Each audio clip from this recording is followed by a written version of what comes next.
तारकासुर के पंखा चला लो। तारकासुर के द्वारा सभी देवता बड़े प्रताड़ित हो रहे थे, ऋषि मुनि बड़े संकट में थे और ब्रह्मा जी के वरदान के द्वारा तारकासुर जो है अजय हो गया था। तारकासुर ने 11,000 वर्षों तक ऊपर को हाथ किए हुए ब्रह्मा जी की तपस्या करके उसे वरदान प्राप्त। ब्रह्मा जी ने कहा वरदान मांगो।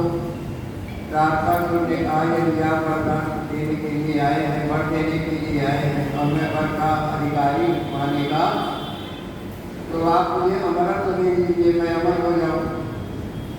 ब्रह्मा जी कहने लगे अमर का वरदान तो किसी को नहीं मिल सकता है, अमरत्व तो कोई नहीं प्राप्त कर सकता है, इसलिए अपनी मृत्यु का कोई ऐसा उपाय सोच करके वरदान मांगो जिससे तुम्हारी मृत्यु न हो। तब तारकासुर ने कहा विचार करके कि भगवान शंकर के द्वारा पुत्र पैदा हो उसके द्वारा मेरा पद हो, मैं मारा जाऊं। उसके मन में विचार था कि वो परम योगी है, तपस्वी है और तपस्या में लगे रहते हैं, पुत्र की कामना नहीं करते, तो पुत्र पैदा नहीं होगा तो मेरी मृत्यु नहीं होगी। इस प्रकार से हमने वरदान मांगा। ब्रह्मा जी ने कहा ठीक है, ब्रह्म जब कहा उसने तो उन्होंने कहा तथास्तु, मैं तुम्हें वरदान देता हूँ तुम्हारी इच्छा के अनुसार। तो जब उसका इतना बड़ा आतंक पड़ गया, बड़े बड़े ऋषि मुनि देवता उसके भय के कारण जंगलों में गुफाओं में जाकर के जीवन बिताने लगे। स्वयं को युद्ध घोषित करके वो इंद्र के सिंहासन पर अपना अधिकार जमा लिया। तो इस प्रकार से कामचंद्र भोलेनाथ समाधि में विघ्न डालने के लिए इंद्र ने जब भेजा तो उसका मूल कारण था कि रुद्र पार्वती जी को फिर से प्राप्त करें और उनके द्वारा पुत्र का जन्म हो, उस पुत्र के द्वारा इस तारकासुर का वध हो सकता है। तो मन में कहीं भी काम का असर नहीं हुआ। कामदेव ने हर प्रकार से माया फैलाई। चलिए सुहावनी धृति बयारी और काम विचार बढ़ावनी भारी। ऐसी शीतल मंद एक प्रकार की वायु चली और बसंत का वातावरण छा गया। पेड़ों पर फल लगे हुए थे, फूलों से सजे हुए थे। ऐसा वातावरण हो गया उस समय कामदेव के प्रभाव से कि संगम करे तालाब तलाई और लता और पेड़ झुक करके आपस में मिल रहे थे। ऐसा उन्होंने वातावरण तैयार कर दिया। तब ब्रह्मा जी ने कहा तारकासुर तीनों लोगों ने अपने वश में करके जनेन्द्र हो गया। तो तारकासुर अपने मन से राज्य का संचालन करने लगा। उसने देवताओं के स्थान देवताओं को अपने राज्य से निकाल दिया। अच्छे से पदों पर उसने दैत्यों को रखा। सभी देवताओं को निकाल कर उनकी जगह पर दैत्य लोगों को स्थापित किया। देवता प्रताड़ित होकर के ब्रह्मा की शरण में आए। सबने मुझे प्रणाम किया। ब्रह्मा जी कहते हैं मेरी बड़ी भाव भक्ति के साथ स्तुति की और सब प्रार्थना कर रहे थे कि देवता आप मेरे गति हो, आप मेरे रक्षक हो। हम सब तारकासुर नामक अग्नि में जलकर अत्यंत व्याकुल हो रहे। भगवान विष्णु का सुदर्शन चक्र भी कुंठित हो गया। हम देवता मिल करके तारकासुर से घोर युद्ध किए। कृष्ण भगवान ने अपने सुदर्शन का प्रहार किया। सुदर्शन उनके गले के पास पहुंच करके जैसे फूलों की माला हो गया और दैत्य का नहीं बिगड़ा। ब्रह्मा जी कहते नारद देवताओं के प्रकार के कथन को सुन करके मैंने वो सबसे समुचित बात कही। देवताओं मेरे वरदान के प्रभाव से ही कारका अजीब हो गया है। बड़े बड़े विद्वानों का कहना है कि जिस वृक्ष को लगाया जाता है उस वृक्ष को वो स्वयं कभी काटे नहीं। यदि विष का वृक्ष भी है उसको अपने सींच करके पाल पोष करके बड़ा किया है तो उसको भी काटना नहीं चाहिए। इसलिए मेरे हाथों से उसका वध होना उचित नहीं है।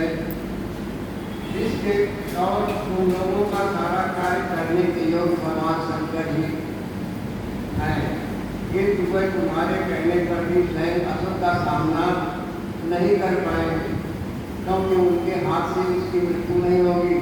भगवान शंकर के वीर से जो पुत्र पैदा होगा उसके द्वारा उसका वध होगा। तो तारक है कि स्वयं अपने पाप से नष्ट हो जाएगा। आप लोग अपने अपने धाम को जाइए, चिंता मत करिए। मैं जैसा आपको उपदेश दे रहा हूँ उसी के अनुसार कार्य करो। मेरे वर के प्रभाव से न तो मैं तारकासुर का वध कर सकता हूँ, न भगवान कृष्ण ही उसका वध कर सकते हैं, और न भगवान शंकर ही उसका वध करने में समर्थ है।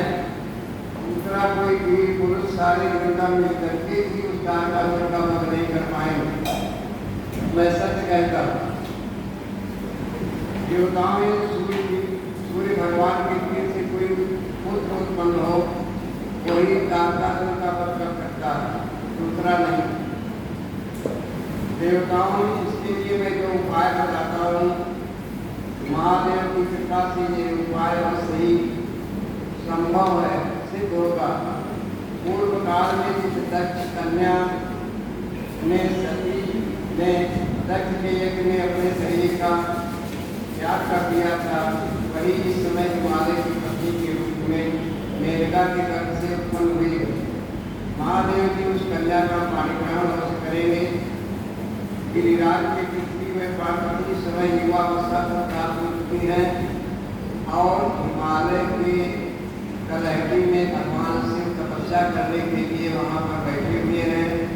उनकी सेवा में पार्वती दया और विद्या शक्तियों को लेकर के उनकी सेवा करने के लिए जाती है और सायंकाल के समय अपने पिता के घर में वापस आती है। किंतु भगवान भोलेनाथ ध्यान मत करते हैं, मन में कभी विचार भी नहीं लाते, पार्वती की तरफ देखते हुए भी नहीं देखते हैं।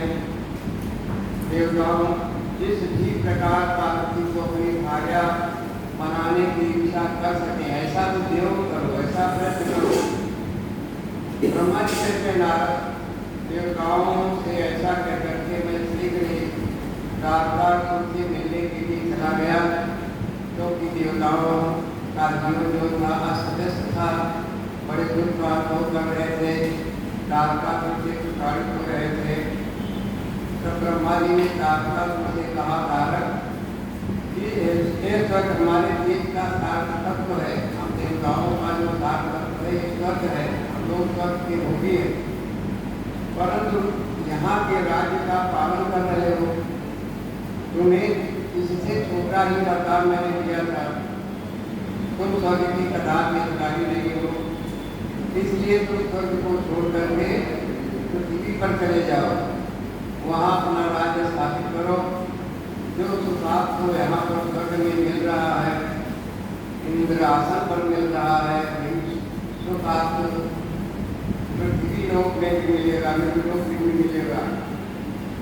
देवताओं के योग जितने भी कार्य हैं वह सब तुम्हें वहीं पर मिल जाएंगे, सुख सुविधाएं मिल जाएंगी। ऐसा कह करके दैत्यराज समझा करके ब्रह्मा जी अंदर ध्यान हो गए। अब तारकासुर ब्रह्मा जी की बात को मान करके पृथ्वी पर आया, लोक में आया और यहाँ पर सौरिपुर नामक एक नगर बसा करके वहाँ पर राज करने लगा। फिर सब देवता भी प्रणाम करके इनके साथ इंद्रलोक में चले गए और अपने अपने राज पर फिर से विराजमान हो गए। ब्रह्मा जी कहते कि नारद देवताओं के चले जाने पर दुरात्मा दैत्य ने पीड़ित हुए इंद्र ने कामदेव का स्मरण किया। कामदेव का स्मरण करते ही कामदेव तुरंत आ पहुंचा। तब इंद्र ने मित्रता का धर्म बतलाते हुए काम से कहा, तुम मेरे परम मित्र हो, मेरे पास ऐसी आपत्ति आ गई है, काल के वशीभूत मैं हो गया हूँ, मुझ पर असाध्य आ पड़ा है, उसे तुम्हारे बिना कोई भी दूर नहीं कर सकता। दाता की परीक्षा, जो दानी होता है उसकी परीक्षा जो है प्रत्यक्ष में अकाल के समय होती है। सूरवीर की परीक्षा कितना बलवान है, कितना पराक्रमी है, युद्ध क्षेत्र में होती है। और मित्र की परीक्षा, स्त्रियों की परीक्षा आपत्ति में होती है। जब पति असमर्थ हो जाता है तो उस समय स्त्री के कुल का पता लगता है, उसके संस्कार का पता लगता है कि वो कितनी संस्कारवान है। संकट पड़ने पर विनय की परीक्षा होती है। कोई संकट आ जाए तो अपनी बात को कितने विनय के साथ, प्रार्थना के साथ किसी भी व्यक्ति के सामने प्रकट कर सकते हैं, याचना कर सकते हैं। उस संकट के समय पर हमारी प्रार्थना, हमारी विनय की परीक्षा होती है। और परोक्ष में सत्य उत्तम से मित्र, इस समय मुझे जो पत्नी आई है उसका निर्माण किसी दूसरे से नहीं हो सकता है, इसका समाधान, इसका निवारण केवल आप ही कर सकते हैं। इंद्र ने कहा कामदेव को समझा करके, विजय न मित्र दुख मोहि दुखारी, अति नहीं बिलो प्रतिपातक भारी। जो अपने मित्र को दुखी देख करके उसके समाधान के लिए, निवारण के लिए प्रयत्न नहीं करता है, दुख नहीं प्रकट करता है, वो मित्र नहीं है। तजेन मित्र दुख मोहि दुखारी, अति नहीं बिलो प्रतिपातक भारी। निज दुख गिरि समरज कर जाना, अमित्र दुख रज मेरु समाना। अपने दुख को थोड़ा समझ कर, धूल के समान समझ कर, अमित्र का धूल के समान जो दुख है उसको पहाड़ समझ करके जो ऐसी तरीके से अपने मित्र की सहायता नहीं करता है, वो मित्र नहीं है। कहते जा परिचित अहिगति समभाई, अवस मित्र परिहर ही भलाई। जिसकी चाल जो है, जिसका स्वभाव जो है सांप के तरीके से टेढ़ी मेढ़ी चाल का, सामने कुछ प्रत्यक्ष रूप में, कुछ परोक्ष में कुछ करता है, ऐसे जिसको छोड़ देने में ही भलाई है। तो इस प्रकार से इंद्र कामदेव को हर प्रकार से समझाते हैं। और मुझे सुख देने वाला नहीं है, ये जो मैं प्रयत्न कर रहा हूँ कामदेव से कह रहे हैं इंद्र, कि मेरे को ही सुख नहीं मिलेगा, सभी देवताओं को सुख मिलने वाला है और तुमको बहुत बड़ा यश मिलेगा, कीर्ति मिलेगी, इसमें कोई संशय नहीं है।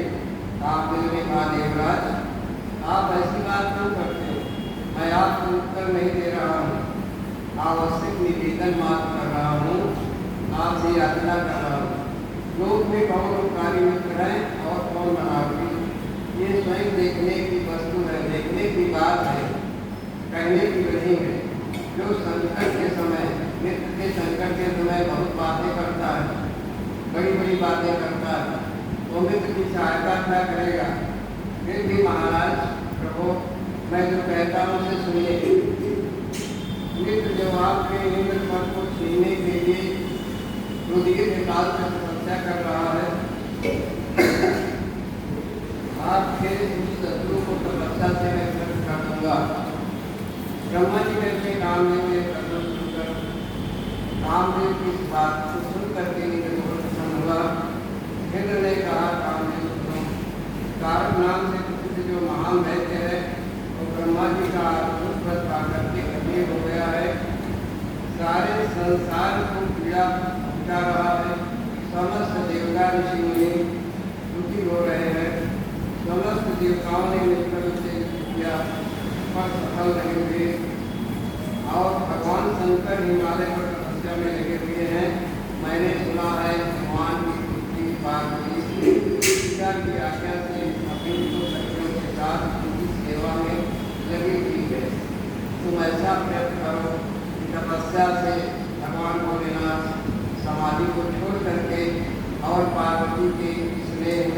पार्वती के प्रेम में बंध जाए, फिर से संबंध स्थापित हो जाए। पार्वती भगवान शिव को पति के रूप में स्वयं भी माना चाहती है। कामदेव की माया का विस्तार करो। महादेव को पत्नी के रूप में पार्वती को प्राप्त कराने की उनके मन में इच्छा जागृत कर दो, वह पार्वती के साथ विवाह करें। ब्रह्मा जी कहते नारद इंद्र के ऐसा कहने पर कामदेव का मुखारविंद प्रसन्नता से खिल उठा और अपनी पत्नी रति के साथ उनका जोड़ी पसंद आश्वासन लेकर के साथ लेकर के उस स्थान पर गया जहाँ पर भगवान शंकर तपस्या कर रहे थे। ब्रह्मा जी कहते हैं कि नारद कामदेव अपने साथी प्रसन्नदास को लेकर के वहाँ पार्वती के प्रति आकर्षण होने लगा। जैसे ही उसने फूलों के बाण से प्रहार किया, भगवान शंकर का मन उदित हो उठा। वह सोचने लगे कि कौन ऐसा यहाँ पर दुष्ट आया हुआ है जो मेरे मन को आसान कर रहा है, मेरे मन में हलचल पैदा हो रही है। इस प्रकार से विचार करके सत्पुरुषों के आश्रयदाता भगवान शिव देखने लगे। देखते हैं तो पास में जो है कामदेव बैठा हुआ था और कामदेव जो है वो भगवान शिव को देख रहा था। भगवान शिव ने क्रोध पूर्वक अपना तीसरा नेत्र खोला, तब उनकी दृष्टि पड़ने पर कामदेव जो है भस्म हो गया। नारद की अवस्था में काम पर दृष्टि पड़ते ही जब वो भस्म हो गया तो उस समय की विचित्र घटना को लेकर के पार्वती के चेहरे का रंग संकेत हो गया, भयभ्रांत हो गई और वह अपनी सखियों के साथ अपने पिता के भवन में चली गई। कामदेव के भस्म हो जाने पर उनकी पत्नी जो रति थी अत्यंत दुख से बिलखती हुई रोती हुई अचेत होकर के पृथ्वी पर गिर पड़ी। थोड़ी देर में जब होश आई तो बोली, आज मैं क्या करूं? मेरे पति को बुला करके सभी देवताओं ने क्षण किया और मेरे उद्दंड पति को इस स्वार्थ पर अपने स्वार्थ पर लगाया, जिससे आज मृत्यु को प्राप्त हो गई। मैं करूँ क्या, मैं कहाँ जाऊँ? ऐसी बातों को कहते हुए अपना हाथ पैर पकड़ने लगे। तब सभी देवता वहाँ पर आगते हैं और सभी को आश्वासन देते हैं। देवताओं ने कहा रखी तुम कामदेव के शरीर का थोड़ा सा भस्म जो रात है उसको अपने पास संभाल करके रखो, पूर्वक रखो और भय को छोड़ दो। हम सबके स्वामी महादेव की कामदेव को पुनः जीवित करेंगे और तुम फिर अपने प्रियतम को प्राप्त कर लोगी। इस प्रकार नदी को आश्वासन दे करके सब देवता शिव के पास गए। इस प्रकार पूरे देवताओं ने कहा, भगवान कामदेव ने जो कार्य किया अपने निजी स्वार्थ के लिए नहीं किया, संसार की पीड़ा को, देवताओं की पीड़ा को हरने के लिए, रास्ता के भय से मुक्त करने के लिए उन्होंने ऐसा व्रत किया। वो तो सहायता करने गया, उसका कोई निजी स्वार्थ नहीं था। रास्ता से जुड़े समस्त देवताओं का कामदेव से मिलकर के ये काम करवाया गया। कामदेव की मृत्यु के बाद रति अकेली होकर के विलाप करने लगी। तब उसे सांत्वना प्रदान कीजिए। ब्रह्मा जी कहते कि नारद सभी देवताओं के वचन पर करके भगवान भोलेनाथ रति के पास गए और इस प्रकार बोले। शिव ने कहा, देवताओं को ऋषियों, तुम सब मेरी बात को आदर पूर्वक सुनो। शक्तिशाली इसका पति कामदेव अब आज से जो है शरीर रूप से नहीं रहेगा, अनंत रूप से रहेगा, सबके मन में ये बात करेगा। इस प्रकार से और जब रुक्मिणी के पति श्री कृष्ण अवतार लेंगे पृथ्वी पर और द्वारका में आएंगे, धरती पर रुक्मिणी के साथ विवाह होगा। रुक्मिणी के गर्भ से ये कामदेव प्रद्युम्न के नाम से फिर से ये उत्पन्न होगा और रति उसको पति के रूप में प्राप्त करेंगे। गर्भ से कामदेव को भी जन्म देंगे, उस काम का नाम प्रद्युम्न होगा। इसमें कोई संशय नहीं है। इस प्रकार से भगवान भोलेनाथ ने सती को सांत्वना दी।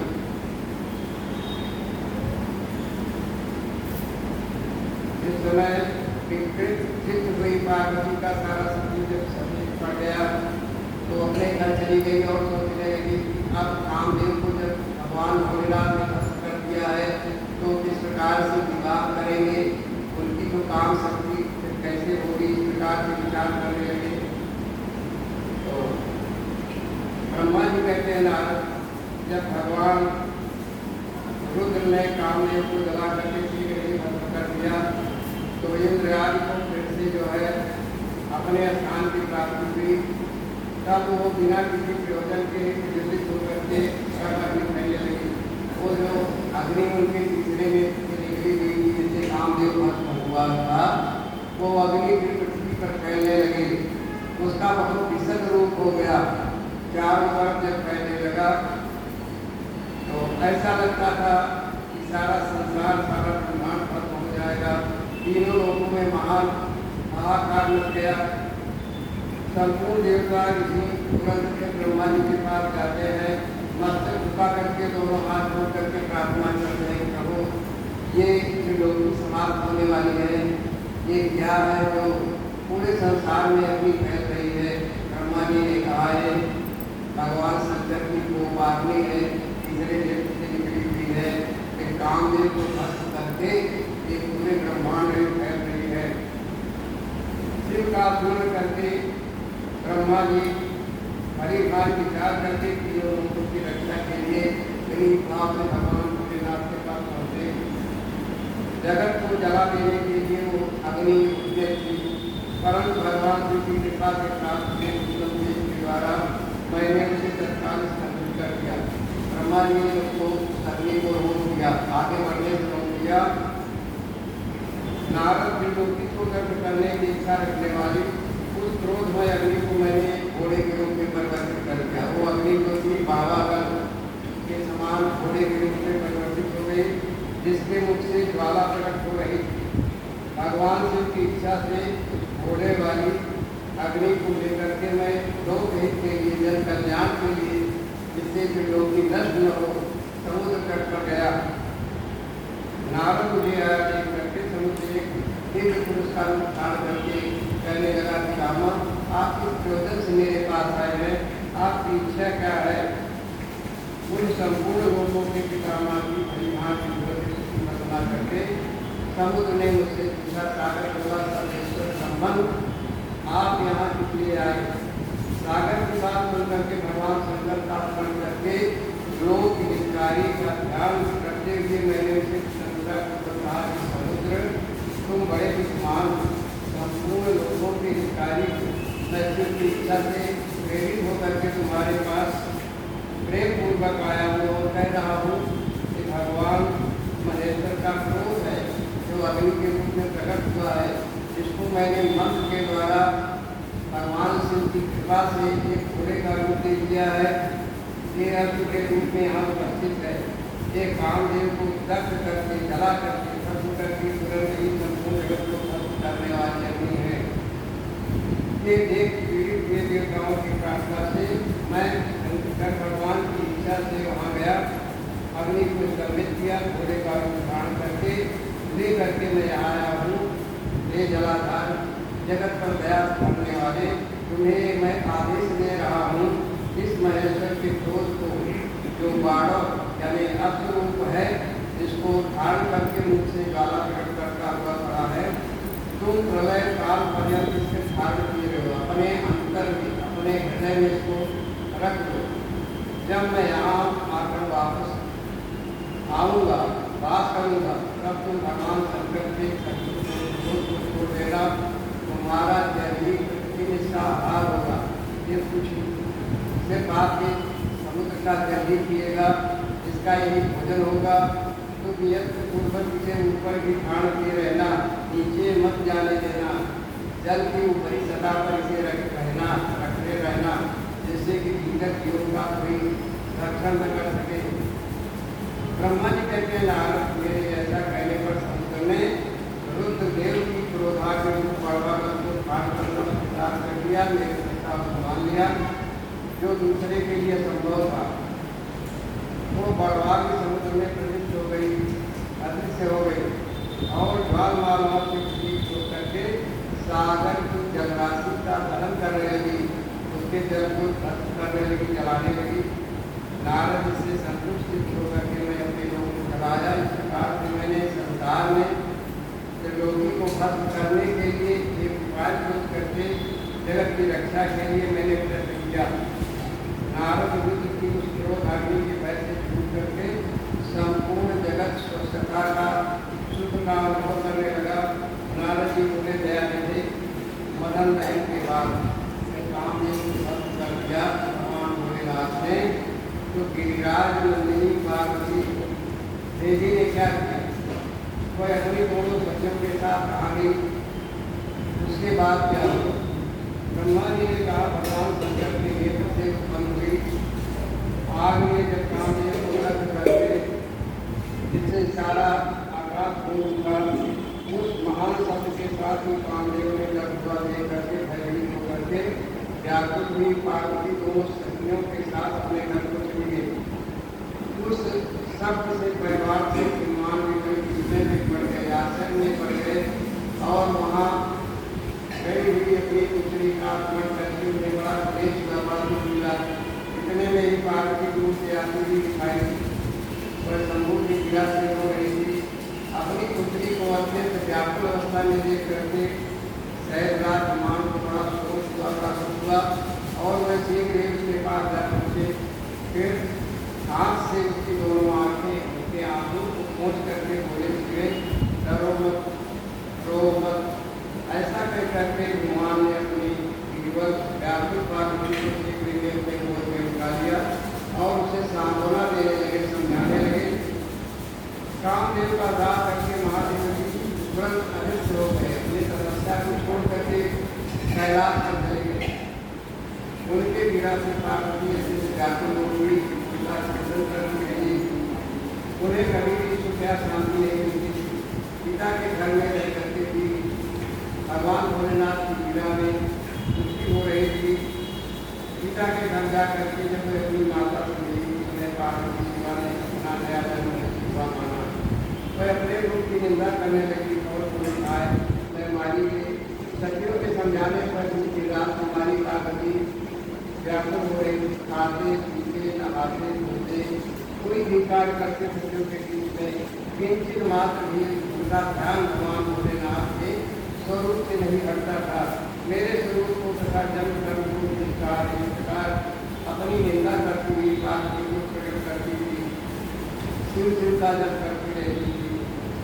दिनाक पाणी भगवान शंकर के पास मन से पहुँची रहती थी, चित्त से पहुँच रहती थी और कभी कभी उनकी पीड़ा में मूर्छित हो जाती थी। भगवान उनकी पत्नी मेनका तथा उनके मैनाकार भाई जो बड़े विशाल चित्त वाले थे पार्वती को समझाने का प्रयास करते थे, फिर भी भगवान शंकर को पार्वती भूल नहीं पाती थी। बुद्धिमान नारद एक दिन इंद्र की प्रेरणा से इच्छानुसार घूमते हुए तुम हिमालय पर्वत पर गए। उस समय महात्मा भगवान ने तुम्हारा स्वागत सत्कार किया और कुशल मंगल पूछा। फिर तुम उनके लिए भी उत्तमासन पर बैठे।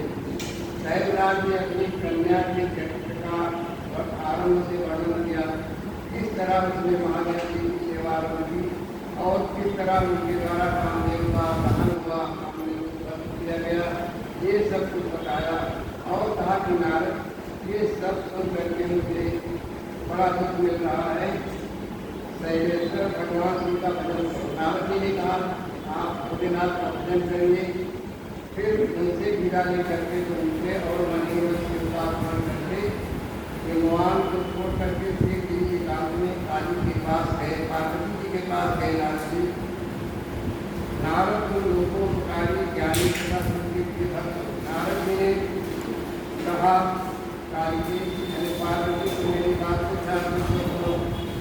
मैं दयावत सच्ची बात कह रहा हूँ, मेरा वचन तुम्हारे लिए सर्वथा हितकारी है। निर्दोष तथा उत्तम काम में वस्तुओं को देने वाला होगा।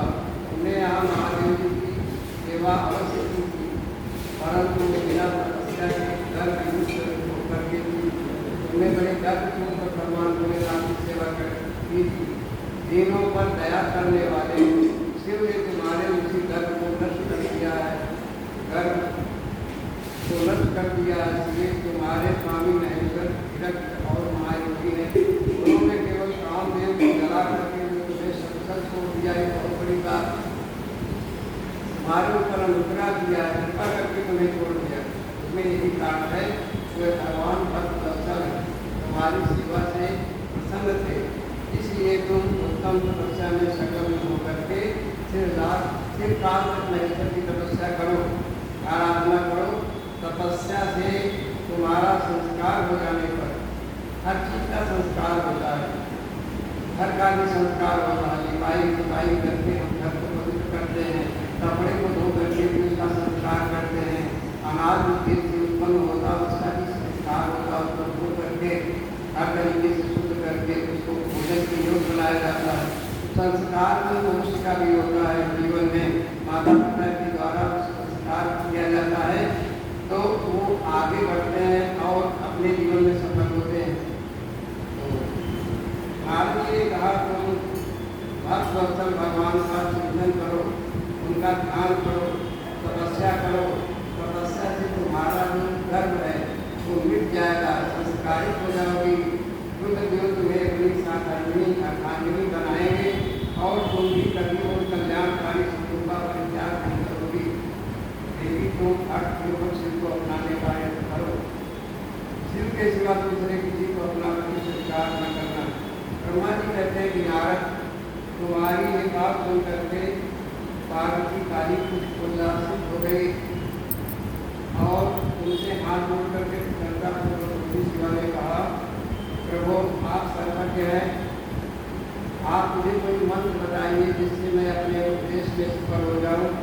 ब्रह्मा जी कहते हैं नारद, पार्वती जी के इस प्रकार कथन सुन करके भगवान नारद ने पंचाक्षर मंत्र ओम नमः शिवाय का भी उपदेश दिया। साथ ही उस मंत्र राज में श्रद्धा उत्पन्न करने के लिए तुमने उसका सबसे अधिक प्रभाव उठाया। नारद बोले, देवी इस मंत्र का बड़ा अद्भुत प्रभाव है, जिसके श्रवण मात्र से भगवान शंकर प्रसन्न हो जाते हैं। ये मंत्र सब मंत्रों का राजा है, मनोवांछित फल को देने वाला है। भगवान शंकर को बहुत ही प्रिय है, साधक को भोग और मोक्ष दोनों देने वाला है।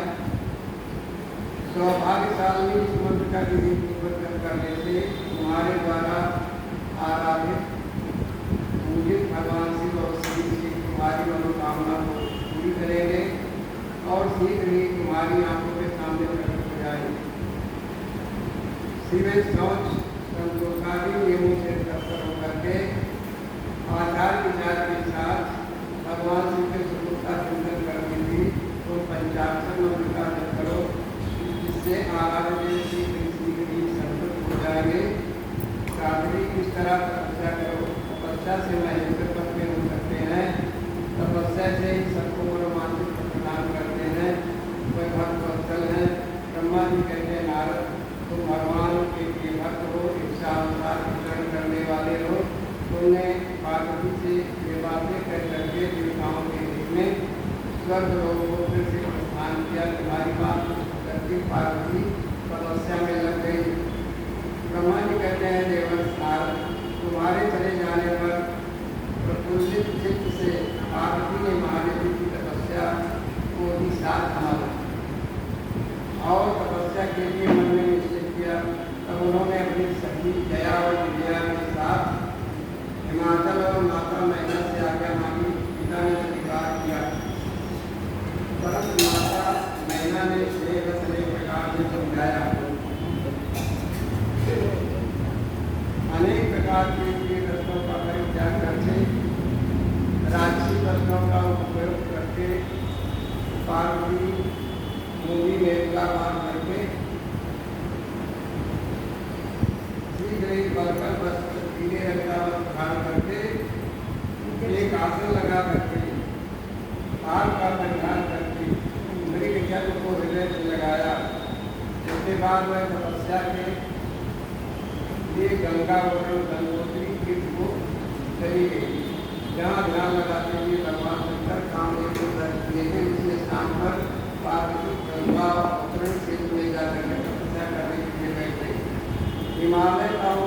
गंगावरण के नाम से प्रसिद्ध है।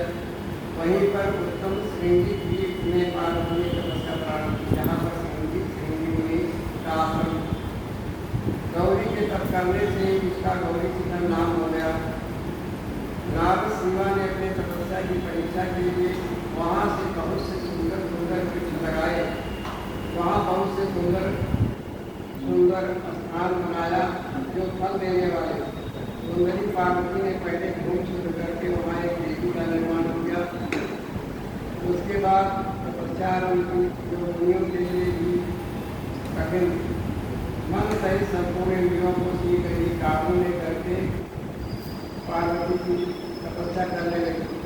गर्मी के ऋतु में अपने कामों से रात आग लगा करके बैठती थी और निरंतर पंचाक्षरी मंत्र का जप करती थी। वर्षा ऋतु में अपनी देवी पर बैठ करके सुस्थिर होकर के आसन लगा करके बैठ करके जप करती। किसी पत्थर की चट्टान पर आसन लगा करके इस प्रकार से तपस्या करती।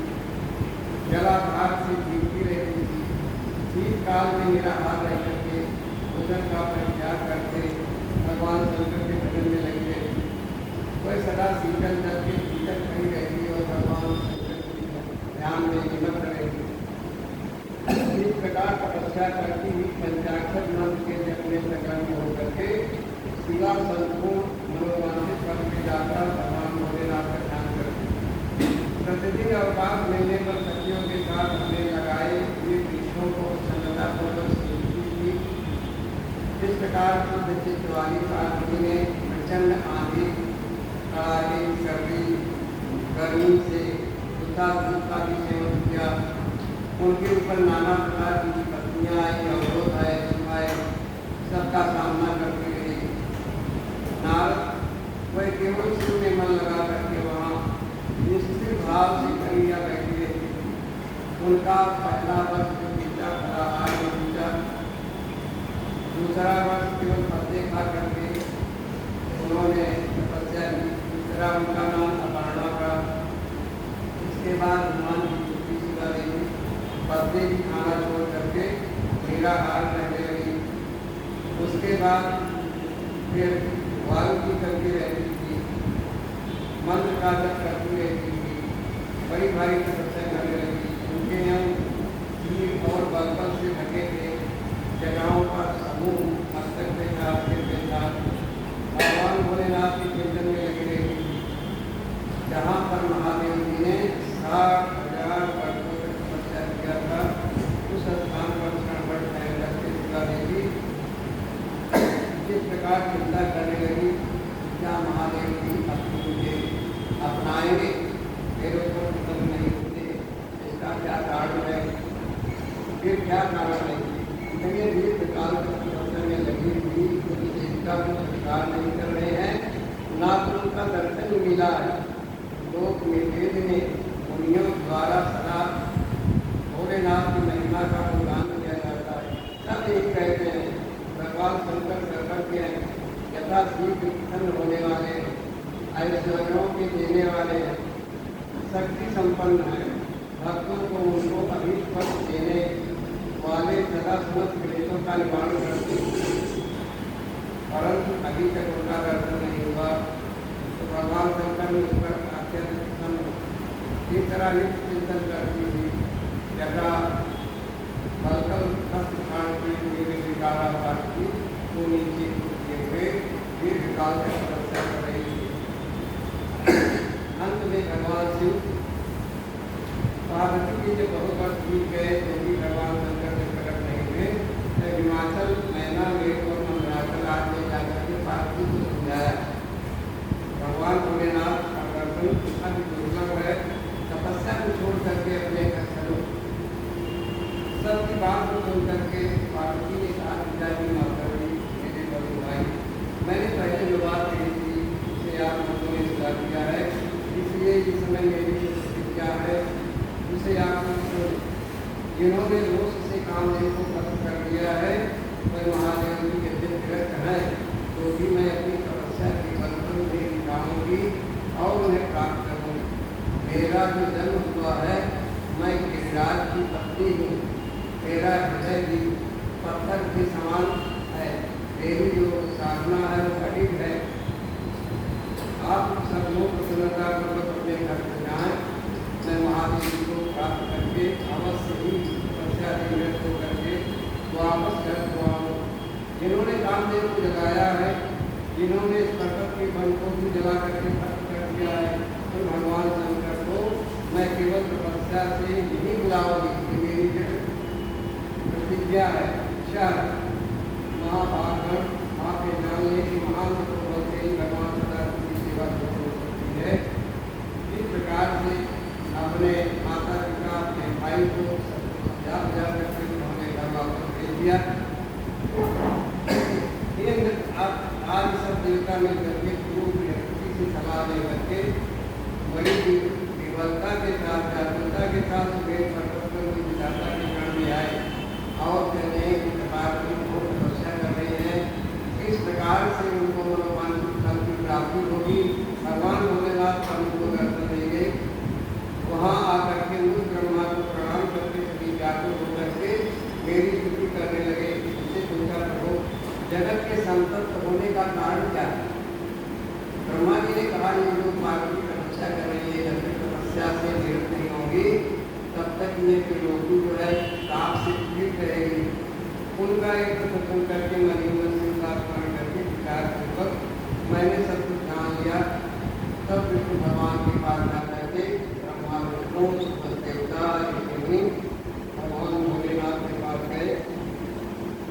देवताओं ने कहा, भगवान जो महाभयंकर कालाग्नि के समान दीप्यमान है और भयंकर नेत्रों से युक्त है, उन रोज बड़े महाप्रभु के पास लोग नहीं जा सकेंगे। विचार किया कि सब लोग सब देवता में प्रतीत नहीं, लेकिन कामदेव के हस्त करने के बाद सभी देवता भगवान भोलेनाथ से डरते थे। कोई सामना करने की किसी के अंदर सामर्थ्य नहीं थी। फिर कहीं बोले, देवताओं तुम सब लोग प्रेम आदर के साथ मेरी बात सुनो।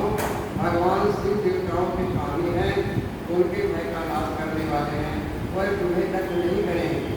इस विचार को छोड़ करके उनकी कृपा प्राप्त करने के लिए उनके पास हम सब चलते हैं। तुम्हें सबको कल्याणकारी मान करके हमारे साथ अपने प्रभु महादेव जी की शरण में चलना चाहिए। प्रभावशाली विष्णु भगवान के ऐसा कहने पर सभी देवता किनार फूलधारी सिंह का दर्शन करने के लिए गए। मार्ग में पार्वती का आश्रम रास्ते में पड़ता था, अतः उन गिरिराज नंदी की तपस्या देखने के लिए निर्वाच सभी देवता गए। वहाँ पर कौतूहल पूर्वक उस आश्रम में गए।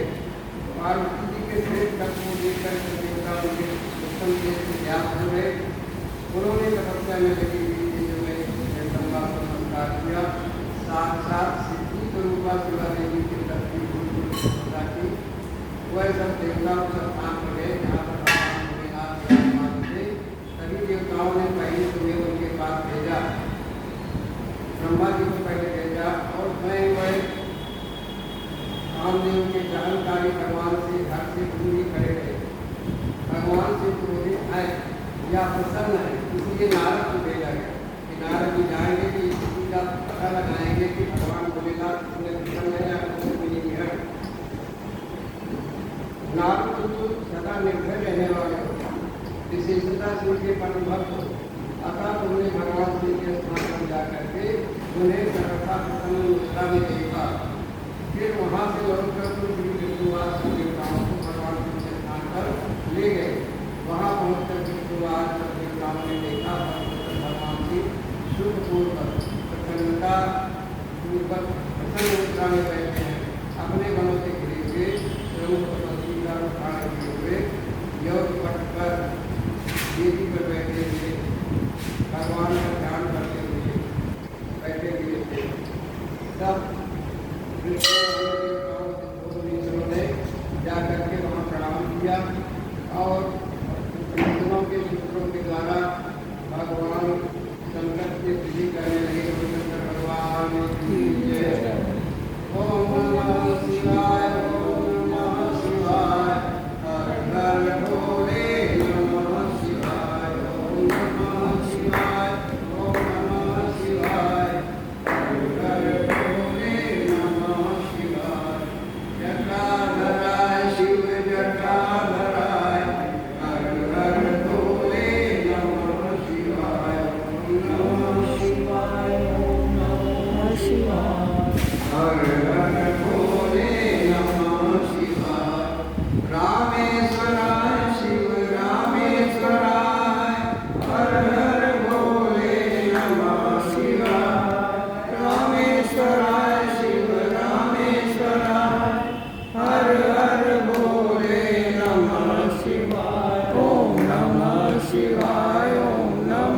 शिवाय हर हर भोले नमः शिवाय नमः शिवाय ओम नमः शिवाय हर हर भोले नमः शिवाय गंगाधराय शिव गंगाधराय हर हर भोले नमः शिवाय गंगाधराय शिव गंगाधराय हर हर भोले नमः शिवाय ओम नमः शिवाय ओम नमः शिवाय हर हर भोले नमः शिवाय नागेश्वराय शिव नागेश्वराय हर हर भोले नमः शिवाय नागेश्वराय शिव नागेश्वराय हर हर भोले नमः शिवाय ओम नमः शिवाय ओम नमः शिवाय हर हर भोले नमः शिवाय विश्वेश्वराय शिव विश्वेश्वराय हर हर भोले नमः शिवाय विश्वेश्वराय शिव विश्वेश्वराय हर हर भोले नमः शिवाय ओम नमः शिवाय ओम नमः शिवाय हर हर भोले नमः शिवाय गंगाधराय शिव गंगाधराय हर हर भोले नमः शिवाय गंगाधराय शिव गंगाधराय हर हर भोले नमः शिवाय